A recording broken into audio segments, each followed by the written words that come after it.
So Dana White continues to embarrass himself on the world stage on this press tour that he's on right now, trying to convince the masses that we should really care about Jon Jones versus Stipe Miocic. And I'm going to react to this new podcast, So Much for No More Podcasts. Remember when Dana White said that? I'm going to react to this podcast that he did with Andrew Schultz, where he goes on this rant about how anyone that believes Islam Makhachev is the pound-for-pound #1 fighter is a fool, and actually Jon Jones is the pound-for-pound #1 fighter, and he basically glazes Jon Jones, but it's so obvious that the MMA fans, the hardcore MMA fan base, the pressure that is coming from them, the backlash to Dana White and the UFC because nobody wants to see the Stipe Miocic and Jon Jones fight is starting to get to Dana White. The walls are closing in, and he so desperately needs to try to convince people and casual fans, because he can't get the hardcore fans on board, that Jon Jones and Stipe Miocic is an interesting fight. We're going to react to this interview right now. At the end of the day, I'm at a place right now with like the Conor McGregors and the Jon Joneses where, they've sort of laid the foundation of their legacy and what they have, and they've made a shitload of money. And it's at the point now where when these guys do show up and fight, it's fun. It's just fun. We're just having a good time, man.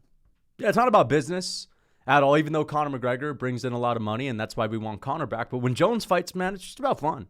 Even though no MMA fan wants to see it, even though everyone would rather watch Jon Jones fight Tom Aspinall, the interim champion that's actually relevant, active, and putting out highlight reel after highlight reel every time he fights. Listen, it's not about the business, man. We're not a business. We're just having fun over here in the UFC. It's fun when they show up and fight, but the greatest fight, listen, I'm going to say it right here, right now, the greatest fighter to ever live, ever, is fucking Jon Jones. He's not wrong on saying that. I mean, I will say, even though Jon Jones is getting a lot of hate these days and a lot of deserved criticism for stalling out the heavyweight division and ducking Tom Aspinall, his interim champion, it's hard to debate on Jon Jones not being the GOAT. When you look at Jon Jones has never lost a fight. That's bullshit. Jon Jones has lost a fight. He lost to Dominick Reyes in 2020 and got his ass beat for 3 rounds in a 5-round fight. If you weren't watching MMA back then, Jon Jones versus Dominick Reyes is considered one of the most blatant robberies in UFC history. The only argument that people seem to have is, oh, let me guess, the judges got it wrong then? Yes. Judges can get it wrong. Professional judges can get things wrong. And I hate when people just nonchalantly, in passing, just say things like, he's never lost, when he clearly lost. In fact, Dana White himself thought that Dominick Reyes won that fight. Here's his reaction directly after it. My kids are terrorizing me that the fix is in and how can this happen, Dad? Reyes won that fight. Going into the last round, I had Dominick Reyes 3-1 going into the last round. So Dana himself thinks that Jon Jones lost that fight, but maybe he forgot about that and he's doing his thing he's promoting because he desperately needs people to support Jon Jones versus Stipe Miocic because he knows the hardcore fans don't want it. He knows the regular MMA fans don't want it. We all want him to fight Tom Aspinall. Dana White desperately needs to hype up Jon Jones so that people are still interested in seeing him fight because he's becoming more irrelevant by the week. Because when you really think about fighting, put 2 guys in a room and who fucking comes out? But Jon Jones beats the fuck out of people, right? Whoa. Jon Jones beats the fuck out of people. Jon Jones beats people up. He's definitely the go-to the sport. He actually beats people up. That's kind of what happens in MMA, by the way. But I guess like to a casual fan, that's going to seem like, whoa. Talk about truly right now in Islam, I love you, Islam, and everything. The fact that Jon Jones is number 2 on the pound-for-pound list is fucking, it just goes to show how fucking stupid the media votes on that. Yeah. Then it just goes to show you that they have no fucking idea. Well, I'm happy that they are, not Dana White. Because if Dana White was making the pound-for-pound rankings, he would have Jon Jones at number 1 and Conor McGregor at number 2. Now, this is the thing that people get twisted. The pound-for-pound list is not necessarily just, all right, if you took away weight classes and everyone weighed the same in this imaginary peaches and creamville, who would be the best fighter? That's sort of where the idea comes from. But in practice, the way that the UFC makes the pound-for-pound list, the way that boxing makes their pound-for-pound list, it's basically based on recent history. what have you done in your last 4 or 5 fights, right? Islam Makhachev recently has had way more fights than Jon Jones. Since 2020, I believe he's had 8 fights, and he's finished 6 out of them, and he's won every single one of them. And 2 of those fights were against the pound-for-pound champion at the time, who was Alexander Volkanovski. Islam Makhachev took out the #1 pound-for-pound fighter twice in a row.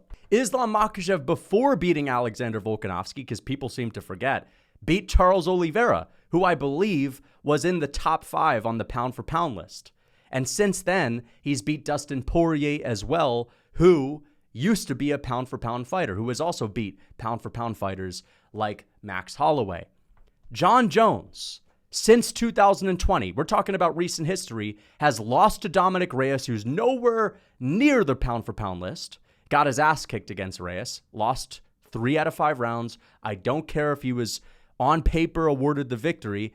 I'm counting that as a fucking loss. And since then, he's also beat Gane up a weight class, which does give him some extra points. But let's be honest, even though Gane is a great win, even though Gane was arguably undefeated going into that, because, he lost to Francis, but that was a robbery too. I'll give Gane the credit.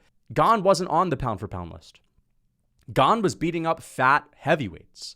He was not on the pound-for-pound list. His best win was over Francis Ngannou. Fair enough. So maybe he should have been.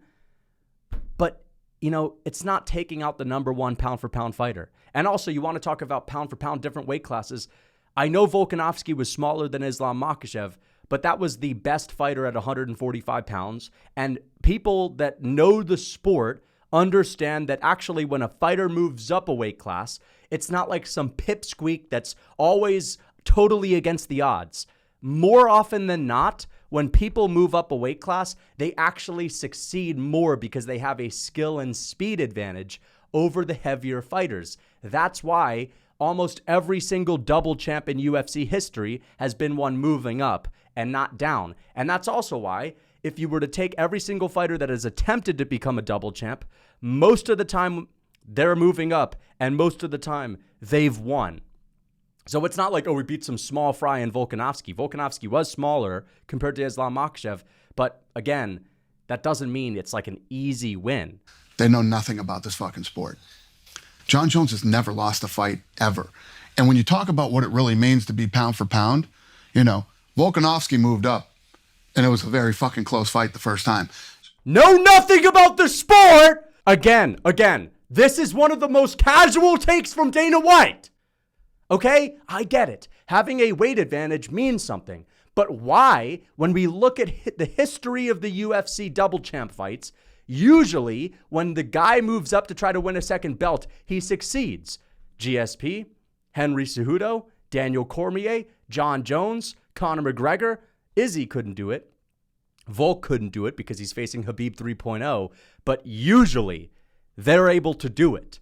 When you take contenders that can't cut it in a division, we've seen this millions of times. You take guys that can't cut it in the division and they move up a weight class, all of a sudden they start dominating people. They're out there finishing people in 1 round. Michel Pereira can't cut it in the 170-pound rankings. He's not having dominant performances necessarily. He moves up and he's demolishing decent middleweights. All right, Gilbert Burns getting knocked out at lightweight time and time again, moves up, he's fighting for belts. Charles Oliveira couldn't do it at featherweight, moves up, becomes a champion. Dustin Poirier couldn't find the success he needed at featherweight, moves up, one of the best lightweights ever. Conor McGregor, as I say, when people move up a weight class, they have success. We always talk about this. The divisions get worse in skill as you go up. This is how it is. Dana White, typical. He fought the smaller guy, and, he got tested by the smaller guy. He was a small fry. Why is he getting tested by the smaller guy? Come on, bro.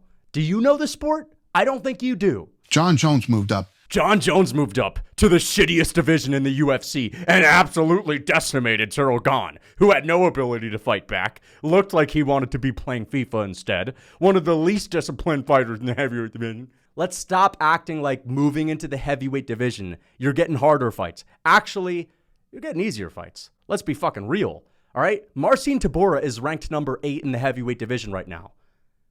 Are we really going to hype that division up? And absolutely fucking decimated. Yeah. The greatest heavyweight that was out there right now. That's not necessarily true. There's Tom Aspinall, who's an interim champion that has the shortest average fight time in the UFC, that is literally obliterating everyone in his path with ease.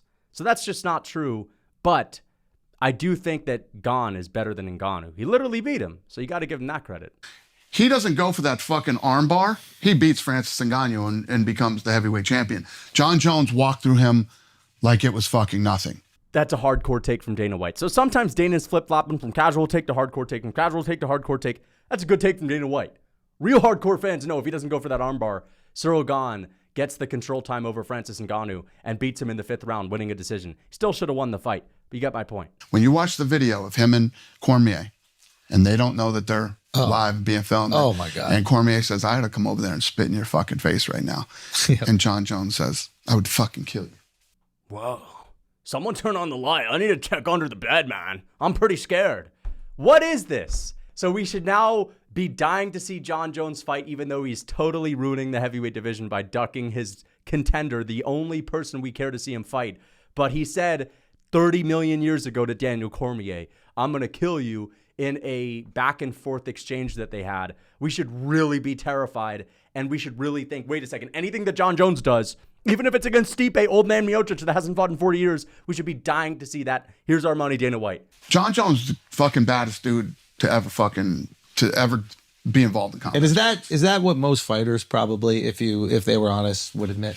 I don't know.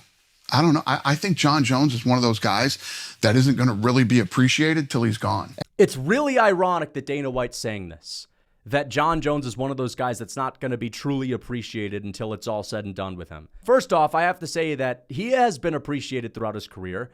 I think that if you were to tally up every single edit that's ever been made on a combat sports athlete, Jon Jones may be second to only Conor McGregor. He's one of the most famous combat sports fighters in MMA history, or just combat sports history. But the issue is, it's Jones's fault, and now the UFC and Dana White's fault, that fans are not appreciating him. Not only has he been incredibly inactive for the past 5 years, so what songs are we going to sing to praise Jon Jones for all the work that he's been doing? Because he's not been doing any work. So right off the bat, what are we really going to be big-upping Jon Jones for?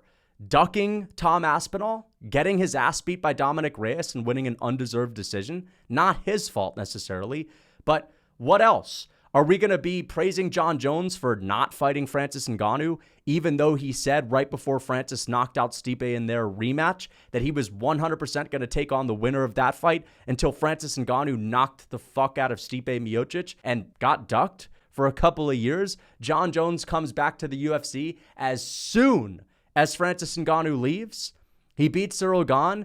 We all think he's going to save the day and be an active champion when Francis wasn't. And now, yeah, he got injured. Fair enough. That's not necessarily his fault. But since then, even if he's got injured, he's continued to remain stubborn in wanting Stipe Miocic and no one else, which is smart for his career, because why would you want to take the risk in fighting Tom Aspinall when you're about to retire anyway? But it's horrible for the fans. It's not good for the UFC. It's not good for business. So why on earth would people really appreciate Jon Jones holding up the heavyweight division? And of course, let's not forget the UFC is trying to shove this Stipe Miocic match down our throats that nobody wants to see. The fans are no longer tolerating it. So of course, we're not going to appreciate what they're doing with Jon Jones right now. The UFC is the best promotion. Dana White is the best promoter. But what he's doing right now is embarrassing.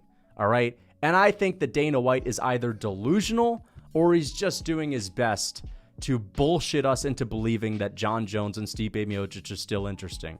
All right? You cannot sell us on Jon Jones and Stipe if you're talking to someone that watches the sport of MMA, right?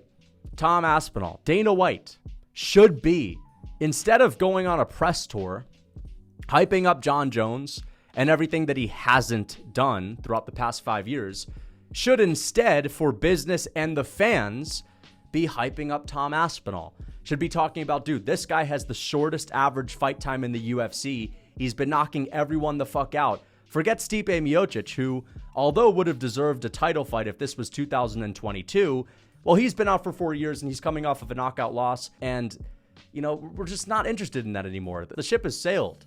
Instead, let's do this incredibly dangerous heavyweight from the UK. The UFC always likes having the UK market that's knocking everyone out. He has a fan-friendly style. This is like the modern-day Francis Ngannou that can also grapple. So stylistically, he's a problem for Jon Jones. Jon Jones has not fought that many fighters that are very well-rounded like Tom Aspinall, that are also his size, if not bigger. We'll put him against the GOAT, Jon Jones, who I'm talking about as being the baddest guy to ever live, the pound-for-pound #1 fighter. That sells. People are interested in that. He should also recognize that a lot of people want to see Jon Jones lose because of all the shit that he's done outside of the cage. Dana White could be selling the biggest fight in UFC heavyweight history. But for whatever reason, he's still gung-ho about making this Stipe Miocic match, which is only good for Jon Jones' biggest fanboys that just don't want to see him take a risk, and I understand that. And it's only good for Jon Jones and Stipe Miocic. It's not good for business. It's not good for the fans. No one's excited for it. And that's why Dana White is, again, I don't understand why he still really wants to make this, because, you know, Dana White has even said that Jon Jones is a dick in the past, and, you know, he's gotten in the way of the UFC a million times, and he's fucked over the promotion and embarrassed them before. I don't know why he's so attached to this matchup. It's very strange, but I do know why he's on this world tour, to glaze Jon Jones, to hype him up, because, again, he wants people to remember that Jones is this really dangerous guy, and, you know, you should, no matter who he fights next, you gotta tune in. You just have to see this Jon Jones guy, even though he's fighting an old man that has no business being in a title fight in 2024. All right? Makes no sense. But he's desperate. He knows the walls are closing in. The fan pressure is getting to him. And, you know, a lot of people are talking about it. Islam Makhachev, he's defended his belt a bunch of times. He's defended his belt how many times since Jon Jones has fought last? Twice. He's fought twice since then. Before that, had 2 title wins as well. 4 title wins in the past 2 years for Islam Makhachev. And Dana White's calling this guy the pound-for-pound #1 fighter who's only beat Gane throughout the last 4 years, of course. So, just really weird stuff from Dana White. Hope you guys enjoyed the video. Let me know what you think in the comments. Until next time.